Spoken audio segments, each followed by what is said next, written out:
So మీరు కానీ మీలో ఎవరైనా కానీ రియల్ ఎస్టేట్లో టాప్ మోస్ట్ పర్సన్ ఎవరైనా ఉంటే ఒక మంచి బిజినెస్ ఆపర్చునిటీ ఉందండి. అది అంటే రియల్ ఎస్టేట్లో ఉన్న వాళ్ళకి ఖచ్చితంగా తెలుసుకోవాల్సిన టర్మ్ ఏంటండి, రియల్ ఎస్టేట్లో ఉన్న వాళ్ళకే కాదు, ఏదైనా ప్రాపర్టీ కొనుక్కోవాలనుకున్నా సరే మనకు ఒక టర్మ్ తెలియాలి. అదేంటంటే రేరా. ఆ రేరా అనేది అథెంటికేటెడ్ వర్డ్ అనమాట. అంటే రేరా రిజిస్ట్రేషన్, రేరా నంబర్ లేకుండా ఈవెన్ ఒక ఏజెంట్ కింద కూడా మనం పని చేయలేము. ఎందుకంటే గవర్నమెంట్ అంత గట్టి కండిషన్స్ రిలీజ్ చేసిందనమాట.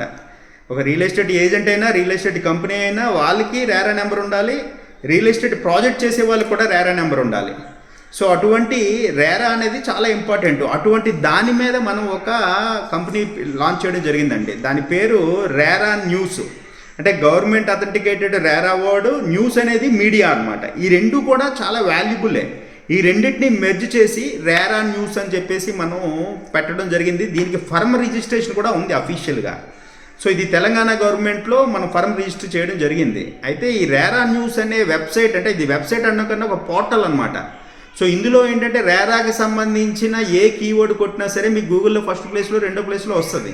మీ అందరికీ తెలుసు, ఫస్ట్ నుండి నేను ఎస్సీఓలో మేజర్గా నా ఎక్స్పర్టైజ్ కాబట్టి నేను దాన్ని ఎక్కువ కాన్సన్ట్రేట్ చేసి చాలా కీవర్డ్స్కి మన వెబ్సైట్ వచ్చేటట్టు చేయడం వల్ల ఏంటి అడ్వాంటేజ్ అంటే, సో ఎవరికైనా సరే రేరా అప్రూవ్డ్ ప్రాపర్టీస్ అని టైప్ చేసినా, లేదంటే హైదరాబాద్ రేరా అని టైప్ చేసినా, పూణే రేరా అని టైప్ చేసినా, సో మన వెబ్సైట్ వచ్చేటట్టు చేయడం వల్ల, సో మన వెబ్సైట్లోకి ఎంటర్ అయ్యి వాళ్ళ డీటెయిల్స్ ఫిల్ చేయడం వల్ల అది ఒక లీడ్ అనమాట.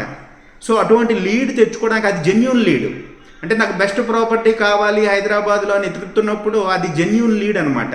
అటువంటి జెన్యూన్ లీడ్కి ₹1,00,000 కూడా ఇచ్చేవాళ్ళు రెడీగా ఉంటారు. సో ఎందుకంటే మనం ఈరోజు ఫేస్బుక్లో, ఇన్స్టాగ్రామ్లో మనం యాడ్లు పెట్టుకుంటే మనకు 100 కొద్ది లీడ్స్ వస్తాయి.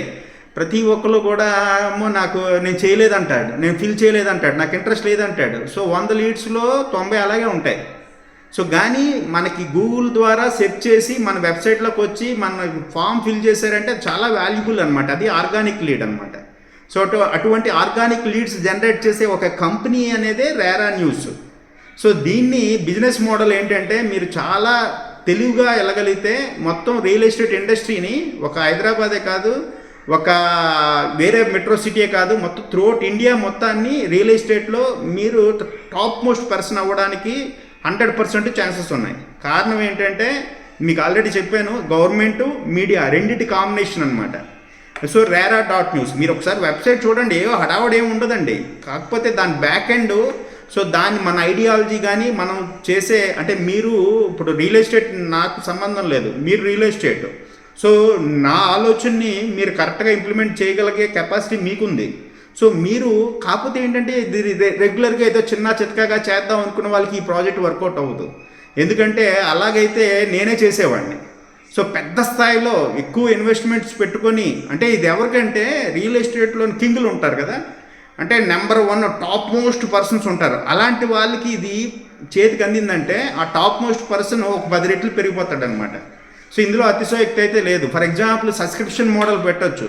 అంటే రియల్ ఎస్టేట్ ఏజెంట్స్ని, రియల్ ఎస్టేట్ కంపెనీస్ని అన్నిటినీ కూడా రిజిస్టర్ చేసుకొని మన వెబ్సైట్లోని, సో తద్వారా వాళ్ళకి లీడ్స్ వచ్చేటట్టుగా మనం ఎస్ఈఓ చేసుకోవచ్చు. సో వాళ్ళకి లీడ్స్ వస్తాయి, అంటే మంత్లీ ఇంతని పే చేస్తారు సబ్స్క్రిప్షన్ మోడల్. లేదా మనమే కొన్ని ప్రాజెక్ట్స్ తీసుకొని ఆ ప్రాజెక్ట్స్ని మనం మార్కెట్ చేసుకొని మన వెబ్సైట్ ద్వారా మనం లీడ్స్ తెచ్చుకొని మనం సేల్ చేసుకొని 2%, 3% కమిషన్ తీసుకుంటాం. అది ఒక సెకండ్ లెవెల్ అనమాట. ఫస్ట్ లెవెల్ అలా కాదు, సబ్స్క్రిప్షన్ మోడల్. అంటే ఒక 99 acres కానీ, మ్యాజిక్ బ్రిక్స్ కానీ మీరు చూసినట్టయితే వాటికి ఎలాగైతే ఫీజిబిలిటీ, ఫ్లెక్సిబిలిటీ ఉంటాయో అదే రకంగా దీన్ని మనం తీసుకెళ్ళచ్చు అనమాట. సో అంతేకాకుండా ఇందులో నా థాట్ ఏంటంటే, పెట్టినప్పుడు నేను ఒకలాగా అనుకున్నా, అంటే ఫ్రాంచైజీ, అంటే నేను పెడదామని కాదు, మీలాంటి వాళ్ళు ఎవరైనా ముందుకొచ్చి పెడితే ఫ్రాంచైజీ మోడల్ కూడా పెట్టచ్చు.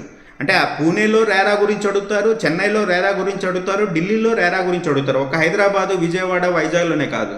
సో అన్ని ప్లేసుల్లో కూడా ఫ్రాంచైజీ మీరే పెట్టాల్సిన పని లేదు. ఫ్రాంచైజీ పెట్టే వాళ్ళని మీరు ఇన్వైట్ చేసుకుని వాళ్ళ చేత ఇన్వెస్ట్మెంట్ పెట్టించి వాళ్ళ చేత పెట్టించవచ్చు. అలా చేయించాలంటే ముందు మీరు ఇక్కడ హైదరాబాద్లో స్ట్రాంగ్గా ఎస్టాబ్లిష్ చేసుకోవాలి. సో అందుకనే ఎస్టాబ్లిష్ అయిన వాళ్ళకైతే ఇది చాలా బాగా ఉపయోగపడుతుంది. సో మీ తాలూకా ఎక్స్పీరియన్సు తర్వాత ఈ కాన్సెప్ట్ కరెక్ట్గా కంబైన్ అయితే పెద్ద లెవెల్లోకి వెళ్తుంది. అందుకని నేను ఏం చేశానంటే యూట్యూబ్ ఛానల్లో ఇటువంటి కొన్ని పెట్టాను నేను. సో పెట్టి అందులో కొంత కంటెంట్ పెట్టాను అనమాట, ఎలా ఉంటుందని. జస్ట్ చాలా బాగా ఫ్లరిష్ అవుతుంది. సో నేను మళ్ళీ కంటిన్యూ చేయడానికి నేను రియల్ ఎస్టేట్ పర్సన్ కాదు, నాకు రియల్ ఎస్టేట్లో ఎటువంటి నాలెడ్జ్ లేదు. సో కాకపోతే ఈ బిజినెస్ మెథడాలజీని బేస్ చేసుకొని నేను క్రియేట్ చేసిన దాన్ని మీరు ముందుకు తీసుకెళ్ళాలి. ఇప్పుడు ఏమైంది, ఆ సోషల్ మీడియాలోని కానీ రెగ్యులర్గా పోస్టులు చేస్తున్నాం, రెగ్యులర్గా న్యూస్ కూడా టైప్ చేస్తున్నాం. ఎందుకంటే అథారిటీ మిస్ అవ్వకూడదు. ఏం మిస్ అవ్వకపోయినా, నేను బిజినెస్ చేయకపోయినా పర్లేదు. అథారిటీ అంటే ఏంటి, రియల్ ఎస్టేట్కి సంబంధించి వీడేదో మంచి ఇన్ఫర్మేషన్ ఇస్తున్నాడు ఈ వెబ్సైట్, ఈ కంపెనీ అనే ఫీల్ రావడం గురించి రెగ్యులర్గా మనం న్యూస్ అప్డేట్ చేస్తున్నాము, రెగ్యులర్గా పోస్టులు సోషల్ మీడియా అని అవన్నీ చేస్తున్నాం అనమాట. సో ఇప్పుడు మీరు ఈ కంపెనీ కొనేసి దీన్ని పెద్ద లెవెల్లో తీసుకెళ్ళడానికి హ్యూజ్ ఇన్వెస్ట్మెంట్ పెట్టి పెద్ద లెవెల్లో తీసుకెళ్ళగలిగితే, సో 99 acres మ్యాజిక్ బ్రిక్స్ ఇలాంటి కొన్ని విన్నప్పుడు అమ్మో పెద్ద కంపెనీ అంటారు. సో రేరా న్యూస్ని కూడా థర్డ్ పర్సన్ చాలా పెద్ద కంపెనీ అంటారు. సో దానికి చాలా 100% అవకాశాలు ఉన్నాయి. మీరు నాకు వాట్సాప్లో కనెక్ట్ అవ్వండి. మీరు కానీ సో ఇది ఎవరు సూట్ అవుతారో పెద్ద బిల్డర్స్ కానీ అటువంటి వాళ్ళకి మీరు ఇది చెప్పండి. Thank you very much.